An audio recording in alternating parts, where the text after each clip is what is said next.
Literary Arts. This is our 22nd year, I want to say. And we've been expanding it every year, and now we have it in the fall as opposed to just in spring. So it's been like a lot of fun having writers come out every month. And luckily tonight we have Carmen Maria Machado, who of course you came out to see. But before we adjourn to her, she'll start with a small reading. Then me and her will have like maybe a couple conversations with some questions, and then we'll open up, of course, to the audience for Q&A.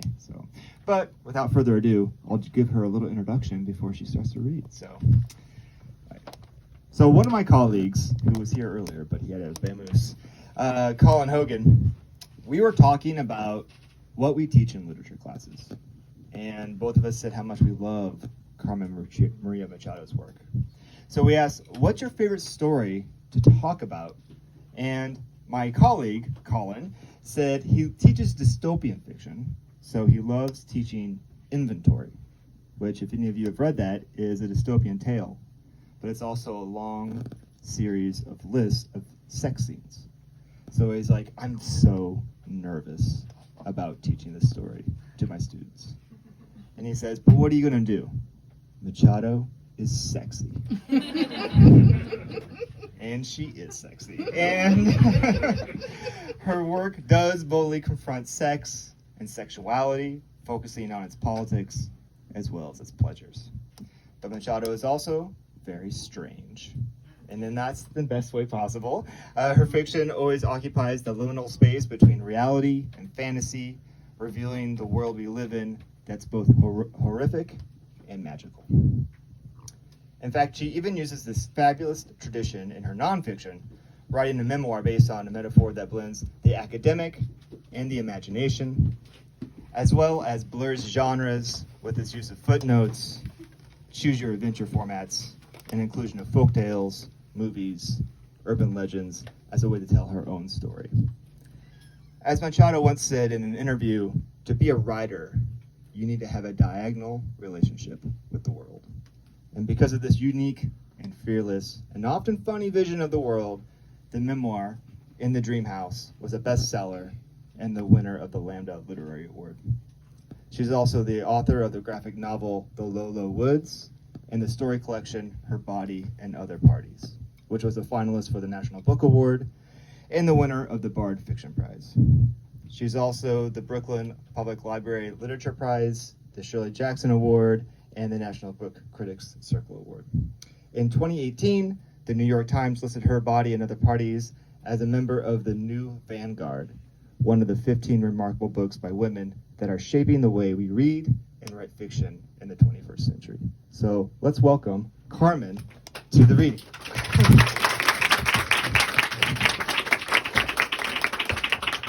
Hi everyone, what a pleasure to be here. So good to see all your faces this evening. I'm going to be reading from a short story that is going to be in my new book. I don't know when the new book is coming out. I haven't finished it yet, so please don't ask me.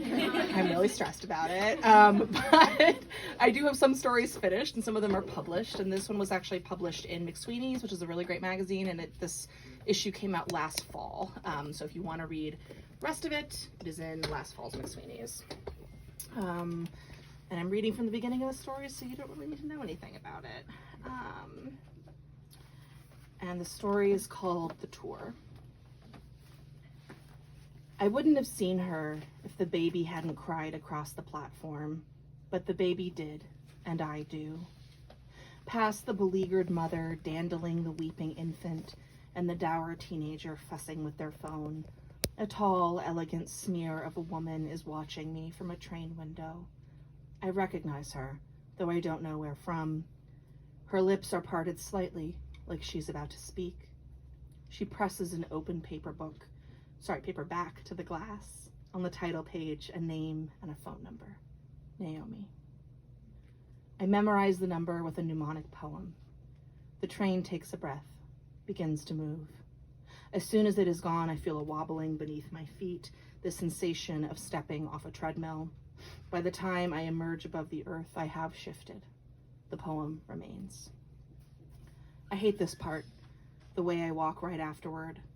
I'm sure I look drunk or ill. I keep stopping and placing my palms against the sides of buildings as if testing their sturdiness.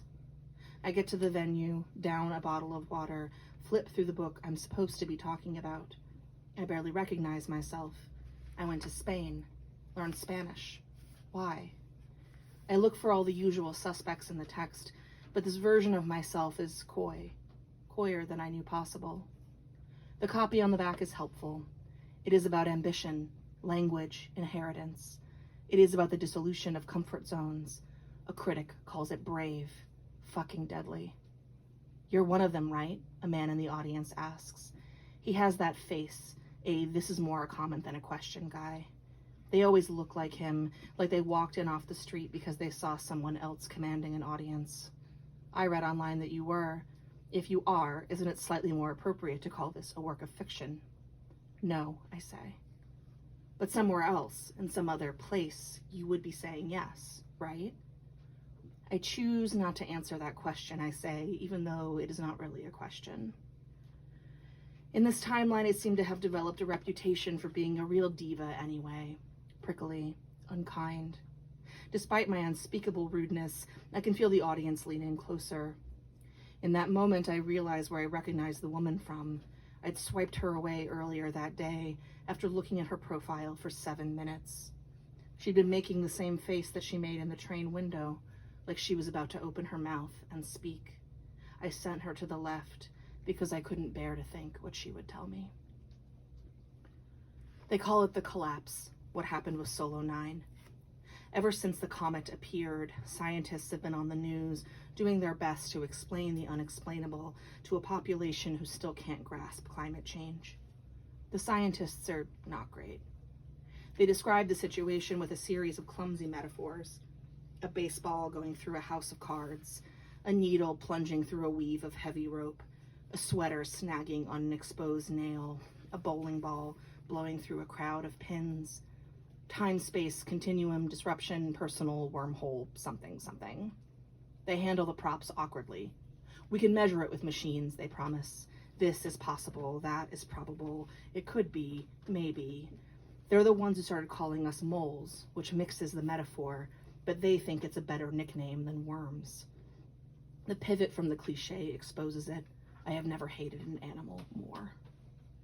One of the scientists, Dr. Joan Sooth, soon becomes famous. She declares things where others hedge. People call her Auntie Joan because she is a woman, and everyone wants their mother to have a beloved sister who understands what their mother does not.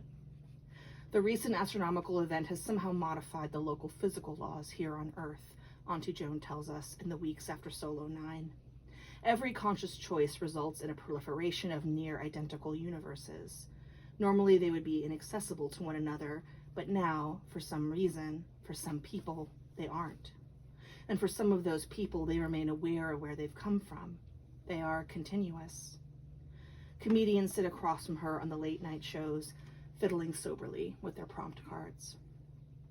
Most people don't feel the transitions. They're like babies being passed from person to person at a family reunion, startled for a split second and then adjusting almost immediately. No object permanence. But some of us remember. I do. Slip through timelines and know it. Constantly find themselves juggling slightly different versions of themselves. Everything in my suitcase will look half familiar. I will feel vaguely sick. Occasionally I do throw up, though I've learned some tricks, tilting my head back, pressing my tongue to the roof of my mouth. I follow a ritual every time as a way to ground myself. I look for jewelry in my ears, if they're pierced, a watch on my wrist, if I have one, the color of my toenail polish, if I've bothered. It's like tapping your jeans for a wallet before leaving the house, but backwards. The problem with the collapse, the problem with my collapse specifically, was that right before it happened, I'd published another book. And not for the first time in my life, a work of fiction, no.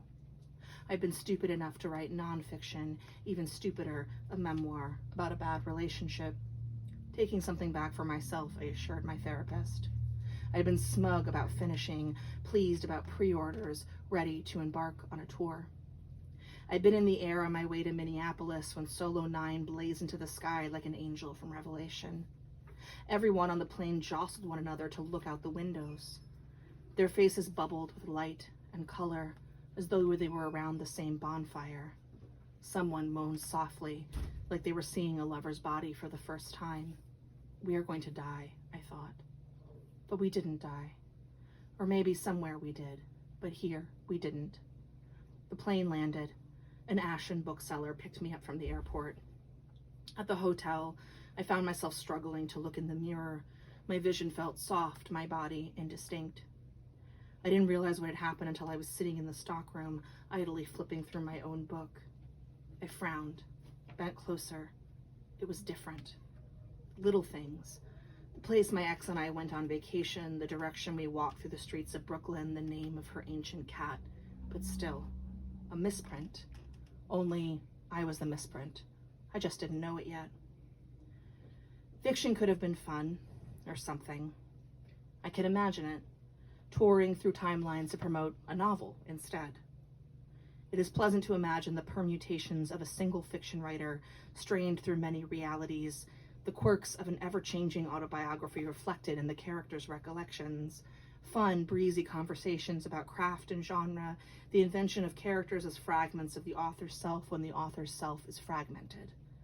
But no.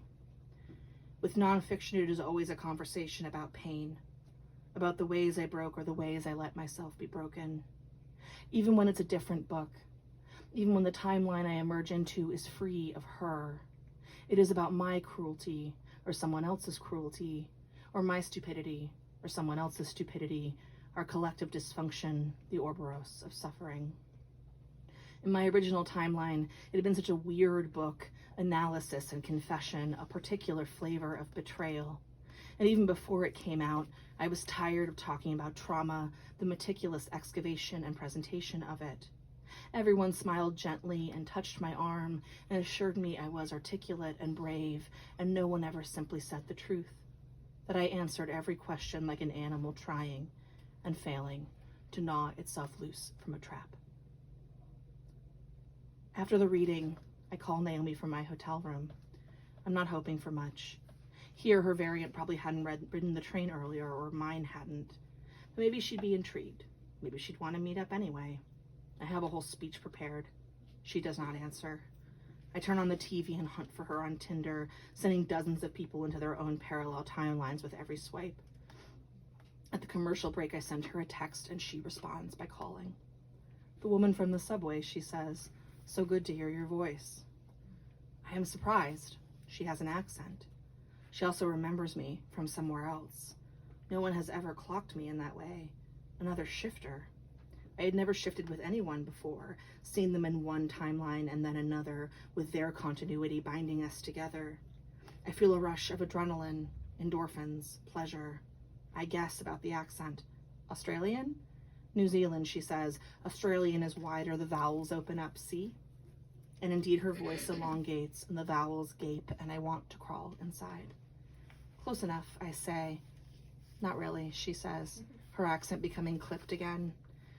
I'm certain this is the end of the conversation, but she agrees to meet up the next time we're near each other. You're not in New York, I ask. Sometimes, but not this time, she says.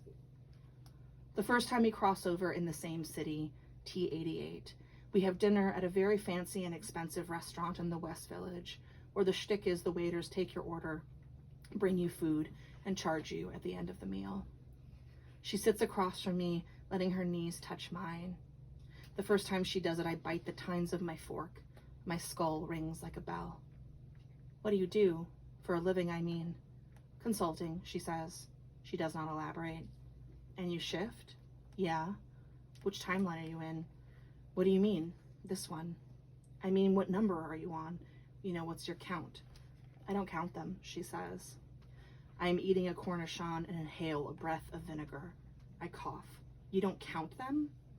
You do? Doesn't that make you feel tired? I am tired. Too tired to be teased. Nearby, a table of many worlds truthers are arguing that slippage isn't real, moles are liars, it's all a conspiracy.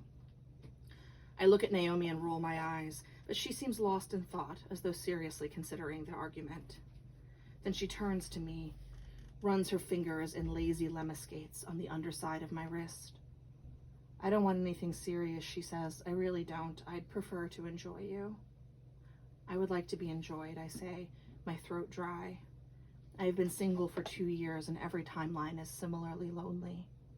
I've been taking so many medications for the side effects of shifting that I haven't come in an eon. An orgasm feels less like a thing my body can do and more like an ancient prophecy that has wound its way through 10 generations of elders. I'm very good at it, she says. I believe you, I tell her. What would you like, she asks. I would like to be gone. She pays the bill, and I can already imagine it, as if it's already happened. The two of us against my front door, her hand down the front of my jeans. But then she smiles, wry, amused. We're about to shift, she says. Can you feel it? I can. I nod. See you soon, she says. In the new timeline, T89, I am walking down the street stunned with want, swollen and soaked as August. My jeans chafe my thighs raw. And then suddenly I'm in a hotel room in Phoenix, T90, alone, with an episode of Law & Order SVU playing on mute. That night, I dream of my original timeline, the one I left behind. How imperfect it was. How no self who will ever occupy it will know it as intimately as I do. Thank you.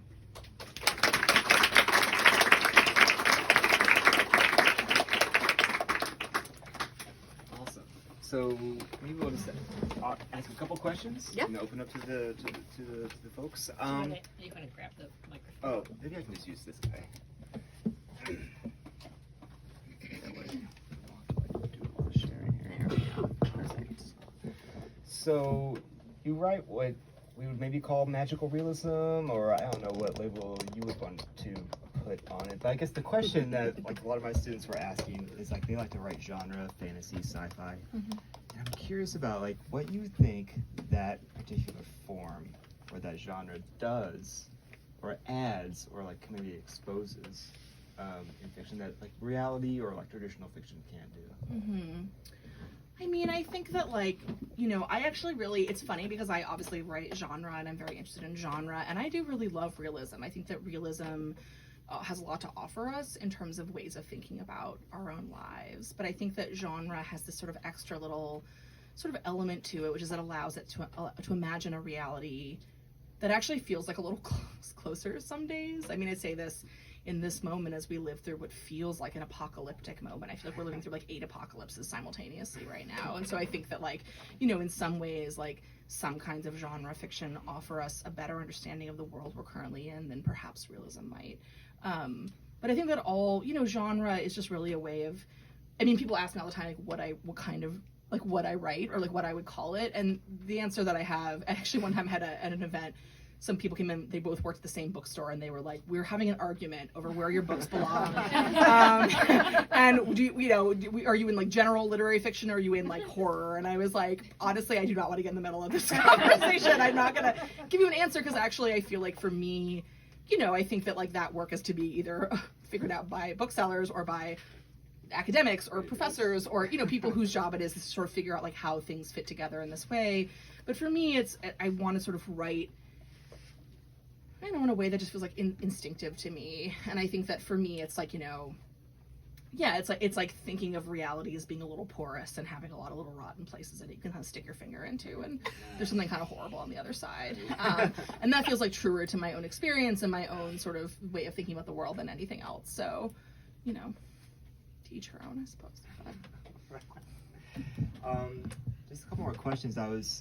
We were thinking about memoir. If we could shift to In the Dream House, and a lot of my students write memoir, and I had a student, and we had a long discussion about this, and we had no answers to it, but maybe we'd love your insight, is that she was writing about something I think pretty heavy, kind of extremism, like a trauma she suffered, and she was writing it, and she was like, I feel like it's coming off sensational, Lifetime movie, cliche, it's gonna like really hit wrong, and she was curious about how you wrote about something like obviously in that vein as well, and how do you handle writing about extreme issues without them coming off as heavy or melodramatic or Totally. I mean, this is a really interesting question because certainly, like, people live lives and have experiences that do seem to fit in these, like, where you're like, oh my god, I've seen, like, a horrible movie about this once, or, like, I saw, like, a document, you know, like, I feel like that is true, and also the reality is, like, sometimes just writing about it sort of straight or directly is not going to be the best way to approach that material. I actually find that a thing that really cuts sentimentality off at the knees in a good way is a formal conceit or constraint. So an example that I give, which actually this is actually a short story, it's not an essay, but I think the point is the same. There's this really great short story by, oh my goodness, I've forgotten his name, Matt Bell. And it was in Conjunctions a million years ago, and it's called An Index of How Our Family Was Killed. And the plot of the story is that a brother and a sister, their parents and one of their siblings have died in separate, really horrific incidents. And the story is told as an index alphabetized. And so the way the story comes at you is not like sort of a straightforward like account of what happened in what order, but it's being alphabetized. So you're getting this information, these little pieces, and the story is beginning to kind of like emerge as these little sort of fragments are delivered to you. And it's a really effective way of delivering a story about like a really brutal thing, but like it's done so in this way where it doesn't feel like you're just reading this like heavy, you know, thing. It's sort of like eating a meal, like really eating a really heavy meal really quickly versus like dining luxuriously on a really lovely meal for like many hours, right? And one of those is going to feel like leaden and hard to digest, and one of those is going to feel pleasant and lovely, right? Or not lovely, but perhaps it's going to feel like satisfying. And so I think that like, and so for me, like with Dreamhouse, like I literally tried to write versions of that story in a more straightforward way, and it was quite dreadful. Like I would read the pages back to myself, and I was like, I don't want to read this. No one's going to want to read this. This is like horrible. And it wasn't until I sort of found a way into the story in a sort of diagonal or sideways way that I feel like the material really like lifted off the page and felt like it had this aeration and this energy and this life. And so I think that, yeah, oftentimes it's like approaching the material in an unexpected way can be a way of sort of, it's unexpected, and so the reader is kind of along for the journey in this really interesting way, as opposed to just sort of like shoving it in their face, you know. So it's, I don't know, it's just like a method that I found that's quite successful. So that same student, actually, we were talking about memoir, and she was like, how do I end my memoir? Now, she's like, life goes on, and the trauma goes on, and all those kinds of things. And I'm like, I don't know, how do you end a memoir? Like, and thinking about your own experience writing one, like, how did you know where it's like, this is where I want to, like, end this? I mean, that was, like, a huge issue for me. It was, like, for a long time, I was, like, I had exactly the same question, and I was, like, yeah, literally, how do you know where to end the story? Because, yeah, like, I'm still living. Like, my story is still unfolded before me, and I think it was sort of recognizing that, like, whenever you write something like that, or publish it, I guess it's like two different phases, because there's the writing part and there's the publishing part, but they're usually relatively close to each other. You're like fixing the story in time. So like it's not even just that story is about like a moment of my life, which it is, but it's like a moment of my life in which a different me at a different moment was approaching. And like if I were to write the same book, it would probably be really different because I'm older and have just experienced different things and like might have new perspective on this thing. So it's always going to be this sort of fixed moment, not just of the event itself, but of the self who wrote it. And this is just true of all books you write, right? It's like, it's crazy to imagine, but like when I read my first book, which like people love and people talk about it all the time, I'm like, I'm already way better than this. Like even by the time that I published it and was reading from it, I was like, I'm already better than this. Because if you're doing your job, you're like continuing to live and continuing to write and like getting better and like moving along, and like the book will always be this sort of moment in your practice and this moment in your life, and it's fixed and it's frozen, and like people might, you know, someone could like go home tonight and read it for the first time and be like, this is so fresh and new and it feels new to me, but like to me it's very old. It's like, to me the version that wrote that book is like over a decade, it's open over a decade at this point, you know. It's like a totally different self. And the same is true, especially true of the memoir, has this other dimension of it being like the fixed version of the self that I'm writing about. So yeah, so I think it's just a way, for me it was just a matter of like ending the memoir was like just kind of directly approaching that question and being like, what does it mean to tell a story and then sort of deliver it to a reader or deliver it to someone else, where I'm trying to, you know, kind of, it's like hold it and then like give it to somebody else and like pass it like away from me. And so it became this like, so really it was just me like thinking through that problem became the ending of the memoir. I think there's a million ways to do it, but for me it was actually approaching the very like impossibility of like, yeah, how do you end a book about a life you're still living? Yeah. But you have to end it because the publisher will take it from you by force, and we'll be like, this has to exist as a book. You can't keep writing it. So. And maybe like one more question before we open up to the audience. So thinking about endings, especially with memoirs, maybe in particular, there's always this kind of like maybe knee-jerk reaction or maybe an expectation that there's going to be a lesson or some sort of like, what's your advice? You know, like maybe we just have like a how-to kind of culture where we expect some sort of like resolution about. We ask that of the author, and so how did you resist that, or was that ever a temptation, or foisted upon you maybe by a publisher, or? No, I think it's actually, I think that thinking of art as a thing to teach you a lesson is absolutely the wrong way to think about art. I just think that's like useful rubric by which to approach a book. I once saw a tweet that I loved so much, which was like, what if a novel is just like you take a guy and you do a fucked up thing to him and you're like, hey, this fucked up thing happened, and like that's your novel. And I'm saying that is a novel. It's just like, this thing happened, it was real weird. That's what the end, right? Like it doesn't have to have a lesson or a moral. I mean, it might. Some books do, but I think sometimes it's a more direct lesson, and sometimes it's a little more oblique. But like I think that, sometimes you just think about art as like a way of pricking at your own consciousness, like something to kind of change your internal temperature. And if your internal temperature has been changed in some way, the book has done its job. This has nothing really to do with like a lesson or a moral. It's just like the book has made some point or altered something inside of you or satisfied something that you can't identify. That's why I read anyway. Yeah, absolutely. Well, I'd love to open it up to the audience. Does anybody here have questions for our author, whether it be about writing or her own work or the process or anything in particular? I have a stack of questions, by the way, of like from students as well as myself, so there's no pressure here, but yes, please. Yes. So I heard, I think on a podcast, that you taught, I love when you're wrong about American hysteria. And I think in one of your interviews you mentioned that you taught a class on haunted house stories. Mm-hmm. And I was curious what you think makes a good haunted house story and what your favorite things on that syllabus were to teach. I'm actually teaching that class right now. I'm actually, the reason I'm here in Des Moines is I'm actually teaching at the Iowa Writers Workshop over in Iowa City, so I'm not too far away right now. Here in Iowa, a state that I adore and really love being in. I'm teaching that class right now. That's so cool. So what have we been talking about this semester? Let's see. I mean, the work that, you asked like what work, like what I'm actually teaching in that class, or just like what you enjoy teaching in that class. Sure. I mean, I think that like, the haunted house story, which is, a sort of a variation on the Gothic, which is, really like put a woman in a scary house and let her rip, It's like that to me is like it's like one of my favorite kinds of stories is like, I just, as a woman who's been in spooky houses, I'm like, yeah, I've been upset in a house once. This really speaks to me, I've seen things I didn't know what to do with them in a house. Haven't we all been in haunted houses in that way?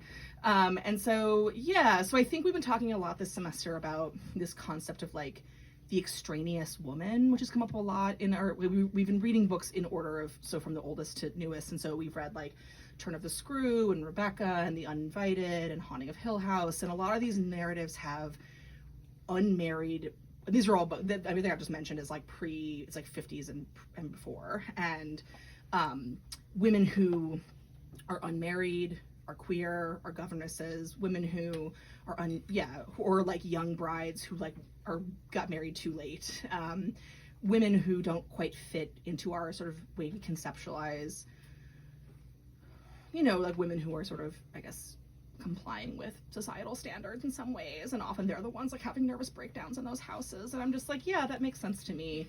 I think that like like when you take somebody and you give them this like really insane role they have to play and then they aren't able to play it, like of course they completely lose their mind in a big spooky mansion. Like what wouldn't you? Like if you didn't know what purpose you served, or you didn't know like what you were supposed to be in the world, and you just felt that way and you were lonely and you were like trying to figure out who you were and where you belonged, like of course you'd go completely mad if you saw like one finger of a ghost, you'd be like, oh my god, like this is the end. So like I feel like, I don't know, that's been really fascinating to me. I'm really interested in what a lot of these novels have to say about class. Like obviously we're reading the books in order, so like we've only just gotten out of the novels where like all the houses have staff, or like staff are the protagonists of the novel. So we just read The Shining also, which is about like this guy, you know, is taking care of a big hotel over the winter. And we've also, you know, like there's a lot of like the governess and the turn of the screw, right? So a lot of these characters, it's like staff are either present or they're the protagonists. So yeah, I don't know. And I just love a description of a house. I think it's like really luscious and fun. So yeah, I don't know, but it's been really delightful. And I get so much out of a class like that. And it's been like a really fun semester, so. Another question from the audience? The woman in the house turns murderer in at least one of those stories you mentioned. Don't want to give away the plot, but that's how I read it. It's true. Well, actually, a bunch of the novels I read so far have had people turn into murderers in those houses. That is a thing. That is also like a way, you know. I mean, and I think it's like, also speaking of You're Wrong About, the news episode is about Lizzie Borden, which is another example of an extraneous woman completely losing her mind in a home, right? So like, what do we do? Who might have been queer, right? And we talk about, and you know, also was like an unmarried spinster of a certain age. So yeah, no, certainly people turning into murderers in these situations is like a very normal plot point in the genre, which I adore. I think it's great. So. And you have like a similar, in the Dream House, you talk about like a real news story of somebody who murders as a result to get out of There's like multiple murders. Yeah. To get out of an abusive relationship and right. Well, follow her story. Well, the memoir has a lot of stories talking about sort of the history of the way we talked about domestic violence, and there's like a period of time where the conversation about so-called battered women syndrome, the idea of like an abused spouse. I mean, so there's both stories about abusers killing their partners and also people who are being abused trying to end the violence by injuring or killing a partner, and the way that we have sort of like talked about that, like talked about that phenomenon, not just in general, but also specifically when it came to lesbians, where when it had happened with straight couples, there was language like battered woman syndrome meant that an abused wife was killing her husband, but what happened when you had two women? And like, if one of those women was like more masculine than the other, like how these sort of intersections of gender and sexuality and gender identity and stuff like that kind of intersected, and like race also like intersected with all these questions. Yeah, that was like a really kind of interesting little side sort of plot, I suppose, in the memoir. Another question? Well, Yeah, we could take it to craft. I'm sure a lot of the people here, the students, want to hear about your notion of, let's keep it simple. How long does it take to get to the point where you know you've got the story? How long does it take just to get to the point where you know, okay, this is the direction of the story, and this is, for lack of a better way to put it, what it's about? Yeah, I mean, I think it really depends on the person and on the writer. You know, there are people who write novels in like a few weeks or a few months. I don't know those people. I don't talk to them. They're not my friends. They're my enemies. But people do exist that are like that. And then people take 10 years to write a novel, right? And or a short story or something. And so I think that, like, you know, for me, I'm a very concept forward writer, so oftentimes when I'm writing a story, like, I don't really go in with a character. I usually go in thinking, oh, I want to write a haunted house story, or a demonic possession story, or I want to write like a story in the form of the first 12 seasons of Law and Order SVU, which is the story that's in my first book. So like a concept often, and the characters kind of emerge as like a secondary sort of unit of that. And it's taken me for my first book, I have a short story inventory that I conceived of and wrote in 2 hours, which is my fastest. Short story, not novel, short story. And then there's a story in that first book that took me, 2 years to write, The Resident. And this story that I just read part of earlier, that took me also a few years. That was like basically all of COVID was like writing this one story. So yeah, I feel like, for me, it just really depends. I think there's no correct answer. I think that the story comes to you when it comes to you, and it takes you as long as it needs to. Right. I feel like when you're writing if I was in like a workshop with a student and was like, I'm starting to write a story, and all of a sudden like a ribbon is falling out of her, the story might go off the rails. But for you, is that when the story starts to like click for you, and you're like, oh, something unexpected happened, and therefore maybe I'll run with this? Or do you ever doubt yourself when you're like start to move into? I never doubt myself. Oh, you're the one. No, I mean, of course, I mean, sometimes, you know, and I think that also, like, sometimes, like, things are just easier than other times, right? And stories emerge. And sometimes you're just, this other thing that happens that's really weird, which is, like, sometimes you are not the right writer at that moment to finish the story you're trying to write. So, like, there's a story in my first collection, Mothers, which I wrote the first, like, I don't know, like, half of the story when I was in grad school at the Iowa Writers Workshop in whatever year I was here. And I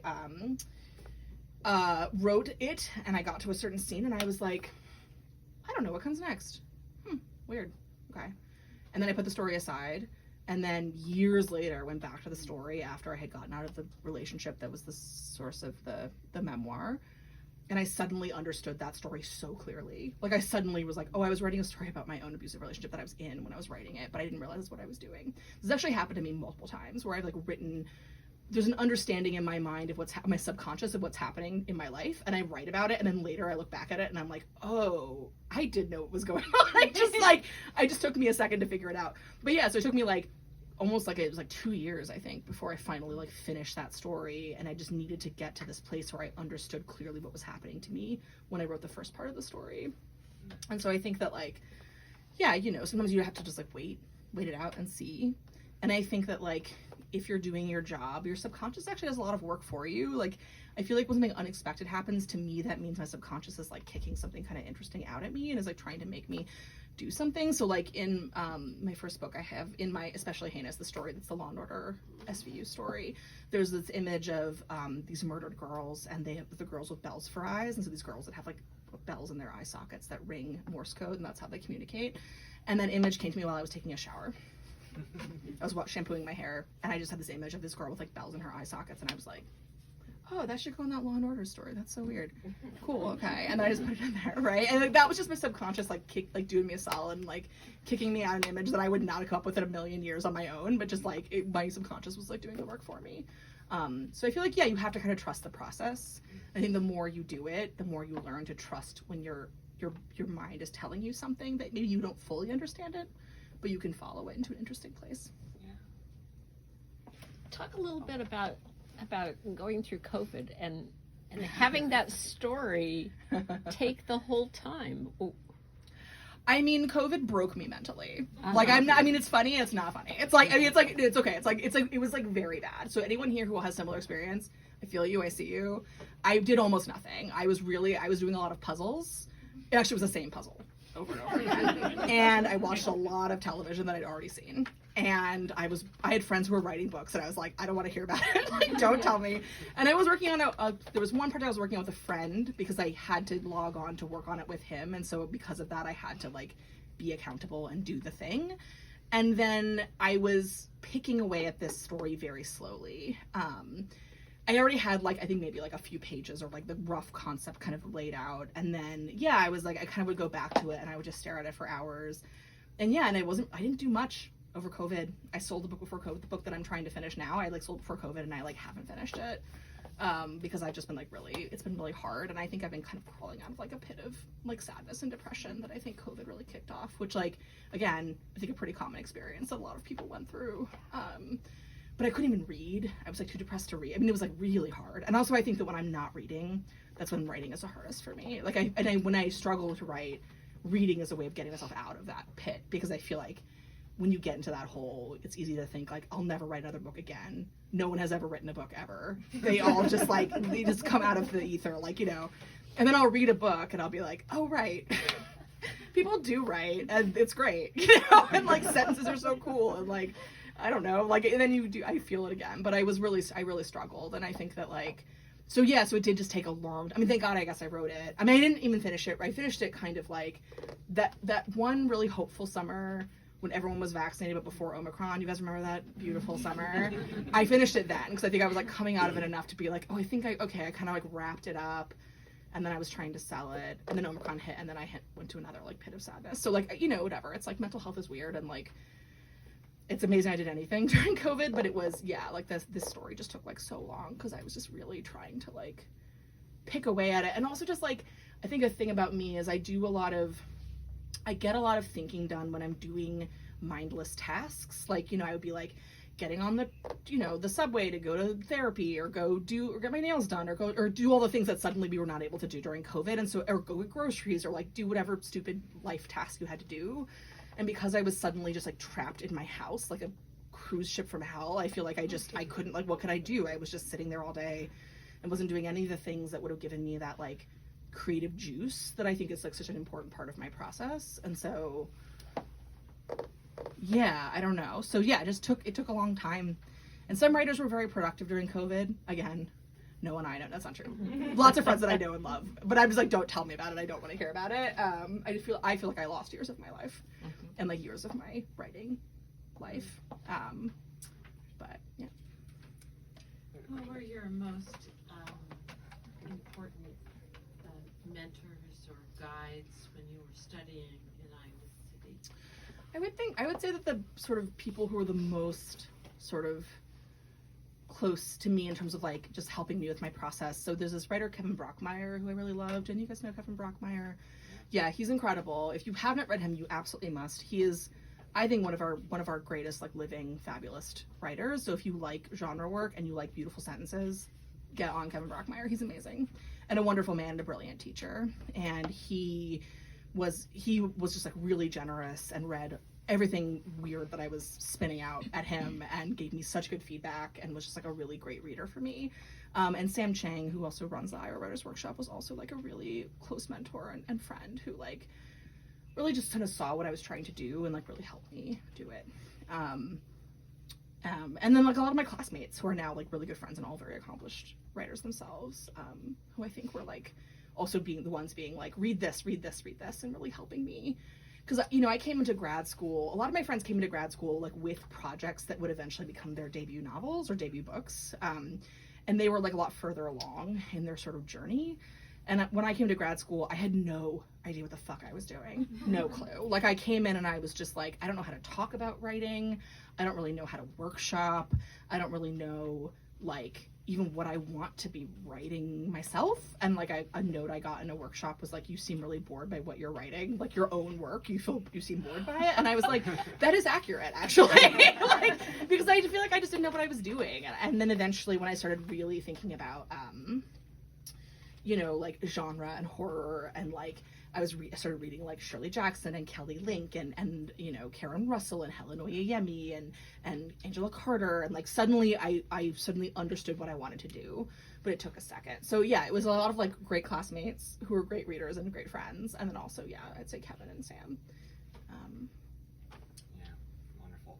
We had somebody wait patiently back here for a question. I'm curious about sort of creative nonfiction specifically, but you know, memory can be very, you know, faulty, I guess. And I really admire, you know, in the dream house because you play around with sort of how you fill out scenes. But I guess I'm curious about what our obligation is to objective truth, if we have any at all when we're telling stories. Sure. First, I would say there's no such thing as objective truth. I think that like, and I say this even just from like a level of like physics. It's like there's actually no way. There's so little that we actually know about the reality we live in. My ex-brother-in-law is a physicist who actually helped consult on this story because I was like, I want to write a story about like string theory, like alternate or like, you know, parallel universes, and he was like, and you know, he gave me a lot of feedback and a lot of thoughts.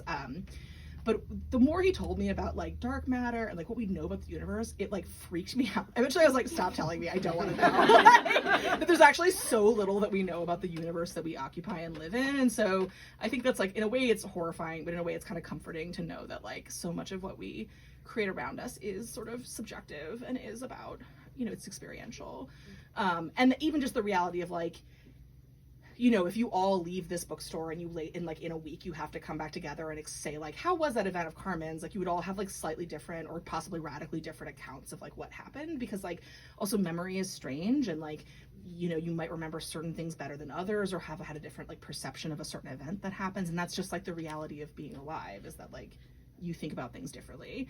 And memory is really weird. So like a great example of this is in the memoir, there's a scene where I talk about this moment where the sort of subject of the memoir, this abusive ex that I had, and then somebody else went to this like a PetSmart and looked at these ferrets, and it's a scene that happened. And also when I had finished a draft of the book, I gave it to the other person who this happened with, and she was like, I noticed that you didn't mention that scene, you didn't mention that time we went to PetSmart, like there was that whole thing that happened at PetSmart. And I was like, I had forgotten that entirely. And the minute she said it, the whole memory came back fully formed. Like I was like, oh, you're right, I should put that in the book. That makes sense that I didn't do that. But it was like my brain for some reason had like jettisoned this thing that happened just out into the ether, into nothingness. And if she had not said it, I would have never remembered it, and it would not have been in the book, right? And like that, all that means is that for some reason my brain did not either wanted to get rid of that or was just like, this isn't important, it doesn't matter, and like put it somewhere else. Or like I had another moment writing the memoir where I was trying to remember, it doesn't affect the chapter in any way, but I was trying to remember the order of this thing happening, and I couldn't remember if we had gone one direction or the other direction, and it was really freaking me out. And I kept talking to my editor and being like, does it matter? And he was like, I mean, not really, it doesn't really affect anything else in the chapter. But I was like really freaked out because I was like, I feel like I have two parallel memories of the same thing happening, but going in. And like, why has my brain written these two versions of it in which I'm going in one direction? And it's like, I don't remember which direction it is. And like, I don't know the answer to that. And like, maybe I'll never know. Right. And like, I think you have to when you're writing a memoir, you're writing creative nonfiction, you have to get really comfortable with the idea that like memory is strange. And like, you know, a lot of writers who are writing that kind of work will write into that reality. Will they be like, I remember this. There's actually a great essay that was in The Sun years and years ago called Night of the Moose. And it's these two writers who are friends who went and did some event, kind of like that. Two writers did an event like at a bookstore or a school or something. And on the way home, they came across a family that had just crashed into a moose. And so this family is like, the car's all messed up. There's children like sobbing. The mother's like out of the car, kind of freaking out. And it's two essays. It's the essays by both of them. So like one of them tells her account of the day up to like seeing the moose and seeing and they eventually see the moose like kind of ambling away from this like accident. And like they're both, it's the same essay it's the same account of the same day that they had spent together, both writers. And some things match, some things don't match. Sometimes like the order of things is not the same. And they explain at some point that like in some interview I read where they're like, we didn't consult each other about, like, we just sat down to like, let's just write our own versions and like put them together and see. And so like, yes, some things are out of order. Some things just don't match entirely. One of them is like way more focused on certain details than the other person. And it's just like, you can just see two minds approaching the exact same like sequence of events totally differently. And I think that once you sort of realize that is how we think about, how we perceive things and how we like memory kind of spits back out, it actually makes a lot of things in the world make sense. Even just like being like when you have a fight with somebody, you're like, I remember something totally differently than you do. And like, there's all kinds of reasons that could happen. But one of them is just that like people's brains are different and what we remember and what we perceive can be different. And I think that you also have to like honor and respect that other people have like different like, you know what I mean? And that's like a part of life. It's just that people have different ways of thinking about things. And you don't have to agree on them. You have to like respect them, but not necessarily agree. I don't know. So anyway, yeah, it's like, it's weird, but that's just the reality of reality. Yes. Maybe to build on that actually a little bit, like I'll have a student who will be like, well, we'll workshop her memoir, and we'll be like, well, it would be great if the narrator did this. Like, well, that didn't happen. That is one thing about nonfiction that's kind of tricky. Yeah. And I can be like, well, can you? I don't know. Maybe is there any way you can kind of like conflate things, or is there like an ethical boundary that you just can't follow unless you're writing like lying, like Lauren Slater, like really embraces it or something? Sure. Well, okay. So I have a few things to say about that, because there is like there are ways to do it in formally interesting ways. So like obviously Lying by Lauren Slater, which is a great memoir, is one that is a good example of this. Kevin Brockmeyer, who I mentioned earlier, actually has a memoir called, has a really long title. It's like A Few Seconds of Radiant Film Strip of Memoir of 7th Grade. And it's a gorgeous book. And it's a memoir about, like a year of middle school. And in the middle of this book, there's a scene where young Kevin goes to go to the bathroom. He like asks to be excused from class, goes to the bathroom, and on the way to the bathroom encounters his adult self. And the adult self begins to talk to him. And I remember like reading this memoir and being like completely blown away, because I was like, I didn't know you could do this in a memoir. This is crazy. And I asked him about it later, and he's like, yeah, my family thought I'd had like a mental break. Like when they read this book, they were like, do you think you did this? And he was like, no, obviously not. Like it's a device, but like, you know, it's a way for the text to kind of make explicit what is implicit in memoir, which is that like you are encountering a past version of yourself and like having a conversation as the adult self, as the writer, and like the younger self or whoever the other self is, as a subject of the essay or memoir or whatever. And so it's a way that, so that's being done in a way that's like obviously fictional, but without the intent to deceive, right? Like it's sort of just, it has this like really clear function. I think that there's a really great book, by this writer named Brian Blanchfield called Proxies. It's like an essay collection. And the essay collection is a series of essays on certain subjects like foot washing and stuff, where he is only writing the essay from memory. So he's only writing what he knows of the subject from his own memory. And the last essay in the collection is a retraction of everything that is incorrect in the previous essays. So like writers are writing into this contradiction all the time. It's like a thing that writers are really interested in.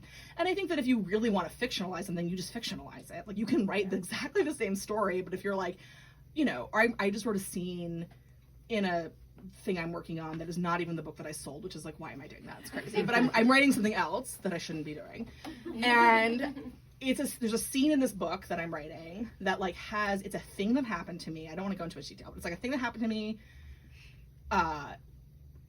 This thing that happened to me that was like very hard, and it was a thing that was very like humiliating and embarrassing. And in the novel, the person who is basically me, but is not quite me, at the end of this event finds the person who did this thing and punches them really hard in the face. And like, I didn't do that. Like that, I wish I had done that, but I didn't, you know. But like, it was one of those things where I was like, I wish the scene had ended differently, or I can imagine a version of this thing that happened to me, with the addition of having found this person who did this horrible thing and like, you know, trying to, or like whatever. But I didn't do that in real life. I just imagined like what would have happened if I had. And like, it doesn't, so like that wouldn't fit, that version would not fit in an essay. It would fit in a novel, or like a fiction, or like an or like a fictionalized story of some kind. And there's also like a kind of way to cut the difference between these two things, which is like, you can also say like, you can write an essay saying this thing happened to me, and then like, I wish I had found this person and I had punched them in the face. I wish I had said this. I wish I had done that. I can imagine a version of my life where I made this choice, but I didn't. Right? So you can sort of like talk into fantasy or into like other ways the story could have gone in a piece of nonfiction, where the reader understands that you didn't do that thing, but you wish you had, or you thought about it, or it might have happened, or whatever.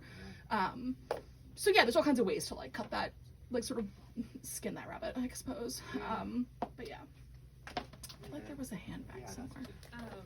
So as a reader, you know, you have your own intimate relationship with the work. So I'm wondering about your own relationship to reading and things that you have read, and how you understand what your readers, us, have totally different relationships to your work than you may. I mean, I know that's true. Like I think one of the most interesting sort of moments, or the most interesting sort of realities of doing what I do, and also just having had this like tremendous success, and like knowing that I've sold, I mean, between my first two books, I've probably sold 300,000 copies of my books, which is like wild. And like, to say that is like insane, because I never thought in my wildest dreams that would ever be true. It also opens me up to this reality where I'm like, oh my God, that's a lot of people. Like, you know, and even if that number was like 100, that would still be true, where I'd be like 100 people or 300,000 or some other number, like, you know, have read my work and have a relationship with my work that in many ways has nothing to do with me. Actually, in most ways, right? It does in the sense that I wrote a thing and you got to read it. But I think that especially in a world where you have like access to writers, or like access to people, I don't even mean that like there's like reading, I mean also like social media, and like you have this way of like reaching out. It's like people have this sense of like, that the relationship sort of exists in this like, I don't know, that it's like that it's different somehow. But I'm like, you know, when you read a novel that was written before you were born, you're having half of a conversation that someone else started before you ever existed, right? Maybe before your parents or your grandparents existed, right? Like, And you can do that because that's the miracle of reading, is that you get to read Moby Dick and be like, well, like Herman Melville had like the beginning of like a very weird gay conversation about a whale like a million years ago, and now I get to have my own half of the conversation in 2023 or whatever. And that's beautiful and like really exciting. And that's true especially I think when like a reader, or a writer rather, could not have conceived of you as a potential reader, which I think is especially true when you're talking about like old dead white men from like the 19th whatever century. So like I think that like that's kind of interesting, is that you, and also that's true of language as well, or like, you know, somebody who could have never conceived of you being a reader of theirs, like you can still be their reader, and that's like the power that you have. And I think that for me, it's like I get to have my half of the conversation. I get to like do the thing that I'm doing, and then you get to have your half. And like, if I'm, you know, very lucky, maybe we get to meet in my lifetime, and your lifetime. We get to like maybe talk about it for a second, but also like hopefully after I die, people will still be reading it, and like I won't be around to like have anything except for the conversation I had in the text as it exists, right? And so I feel like this is in the same way. Like I also don't write for my audience. Like I write for myself, and I write to please myself and to tell the story that I think makes the most sense in my mind. And I feel unbelievably lucky that people read that work and it speaks to them in some way, but it also doesn't have a lot to do with me as a person. It's like the text has its own life and its own thing. And I remember this really coming to bear and like really being obvious to me when I wrote Dream House, because, you know, I wrote this like niche, what felt like a very niche memoir about queer domestic violence. It's like and I remember thinking like, well, this book will be helpful for people in a very specific category, you know, that feels like very sort of legible to me. And even before the book came out, because, you know, booksellers and things get advanced copies of books, and so people were reading the book before it had been published. And I remember I got 2 emails within like 2 weeks of each other, both from people who prefaced the email by saying, I know you didn't write this book for me. And one of them was written by a straight woman. And she was like, you know, I just got out of like an emotionally abusive relationship, and I've never seen an emotionally abusive relationship sort of written about quite this way. And like, I know you didn't write it for me. I'm not gay, but like, thank you. And then like very soon after that, I got an email from a man, and he was like, you know, I've never actually seen anyone write about an abuser, like a woman committing abuse, and I have been in an abusive relationship, and like, thank you. I know you didn't write this for me, but like, thank you so much. And even before the book came out, I suddenly was realizing like, oh, my way of conceiving of who my potential audience is like so limited. And like the beauty of it is that I cannot conceive of the people who will read my work or what relationship they will have with it. Like, because I'm just one person, and like, I'm very boring, and I just like I play a lot of video games, and I like, I don't know, I like making dinner, and I, you know, kind of hate taking walks, and, but I sometimes try to do it for my own mental health, and I don't know, I really like Law & Order SVU, and I just have this like I have this like a small life and a small way of thinking about like, you know, just like my own existence, and like one day I will be dead, and like, the dream, but the thing is that like because I cannot conceive of who my audience is, and I cannot conceive of like the reach that work can have, it's sort of beautiful because it takes me off the hook. It's like I don't have to conceive of that, I don't have to think about it, I can just go make dinner or whatever, and like that book's gonna have its own life and its own space, and the reader will have their own relationship with it, and like that to me is really exciting. It's kind of overwhelming, but it's also really exciting because also, yeah, I don't have to think about that much. I'm like, okay, great. And that's really beautiful. It's like a beautiful sort of reality of being an artist, I think. That might be a wonderful note to end on before we have a book signing. But before, just as a way of closing, you mentioned Cousin Brockmeyer. And we hosted him a few years ago. He came here and read. And I remember the wonderful thing he said. He was like, I'm an expert in bookstores, but this is a beautifully curated bookstore. It is. And we should all thank Beaverdale Books for hosting. And of course, we should also thank Carmen for sharing her time and her words with us. Let's give her a round of applause for that. She'll be signing books and having chats with you guys. So thank you for coming, and I really appreciate it. Thanks.